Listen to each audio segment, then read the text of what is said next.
History idealizes ancient Rome as the pinnacle of law, of conquest, and of political gravity. The reality of the archives describes something else: an open-air asylum, a place where imperial nervous breakdowns dictate the geopolitical agenda. Welcome to the golden age of Roman absurdity.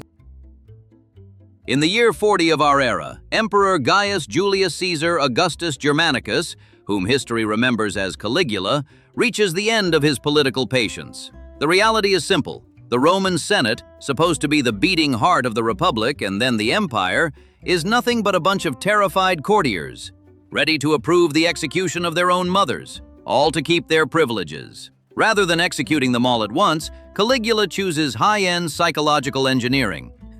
He decides to test the limits of their submission. His guinea pig is named Incitatus, a chestnut stallion. His only merit? Running fast. The protocol for integrating the animal into the high aristocracy begins with a real estate upgrade. Caligula offers the horse a dedicated villa, a solid marble stable, a manger carved out of ivory, and a collar of precious stones. 17 imperial servants are assigned to his exclusive care. But the masterpiece of cynicism lies in the official invitations. Caligula organizes grand banquets. In the name of the horse, the highest magistrates of the empire sit at the table. They converse politely with the horse. They raise repeated toasts to his health in golden cups under the clinical gaze of the emperor, who watches for the slightest sign of protest.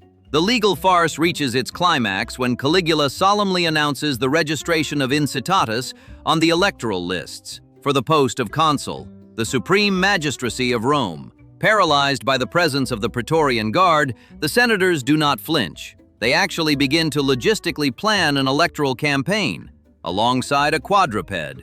The administrative disaster is narrowly avoided when a group of conspirators stabs Caligula 30 times in an imperial corridor, sending the animal back to a premature retirement. But while Rome tries to recover from a consular campaign based on oats, 3 centuries later in Antioch, the imperial secret police is about to launch a bloody purge, and systematic, of the intellectual elite, on the simple basis of a homemade Ouija board. We are between 371 and 378 of our era. In Antioch, Emperor Valens of the East suffers from a well-known pathology, acute paranoia, specifically concerning the identity of his successor. Meanwhile, a group of local pagan intellectuals is worried. Their survival is threatened by an increasingly hostile Christian regime. They decide to organize a private seance. To do this, they design the ancient equivalent of a Ouija board, a heavy bronze platter, engraved with the 24 letters of the Greek alphabet. Above the platter oscillates a ring, suspended by a simple linen thread. To the fateful question of who will replace Valens on the throne, the ring moves.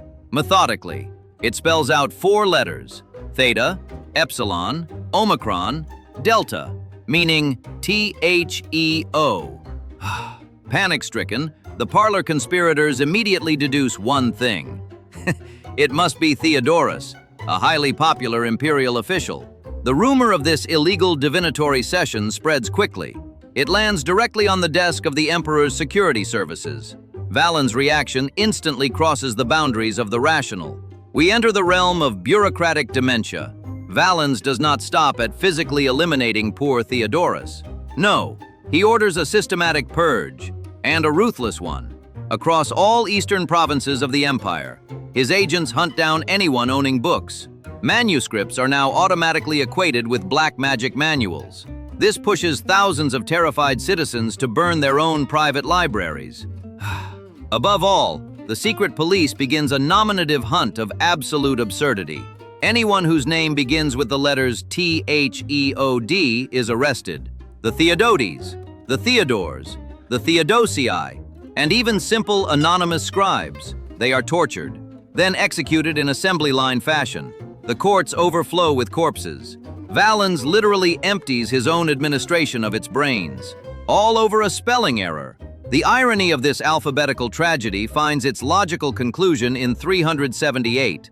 During the disastrous Battle of Adrianople, Valens is burned alive there, trapped in a peasant cottage by Gothic forces, led by a chieftain named Fritigern. The divination table was wrong on all counts. and the emperor decimated his own people for a simple typographical error.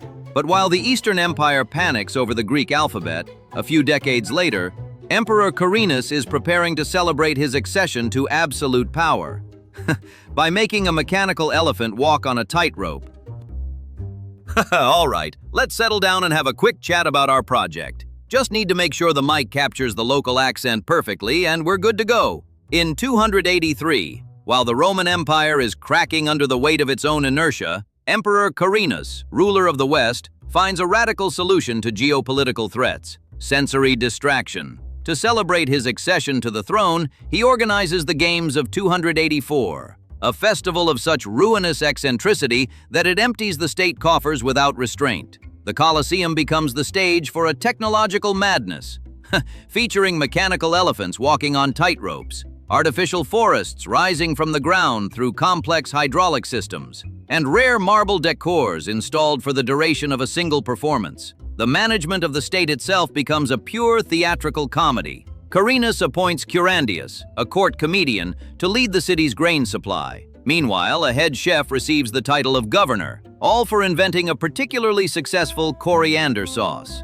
While the emperor plays with his toys, his eastern army proclaims Diocletian as the new emperor. Forced to leave his theater sets for the cold mud of the Margus River in 285, Quirinus discovers an elementary truth: an empire is not defended with puppets. By a supreme irony, the Western legions are superior. They are crushing Diocletian's lines. Victory is within reach. But Quirinus spent too much time humiliating his officers and seducing their wives.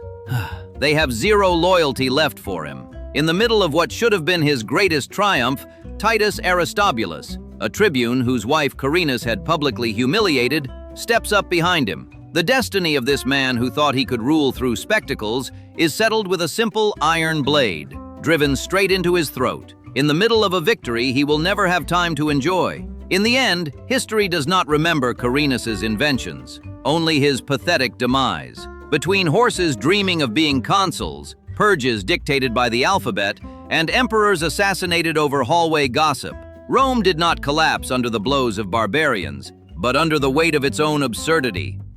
If you prefer historical reality to these bureaucratic fictions, subscribe. We still have plenty of ridiculous ideas to unearth.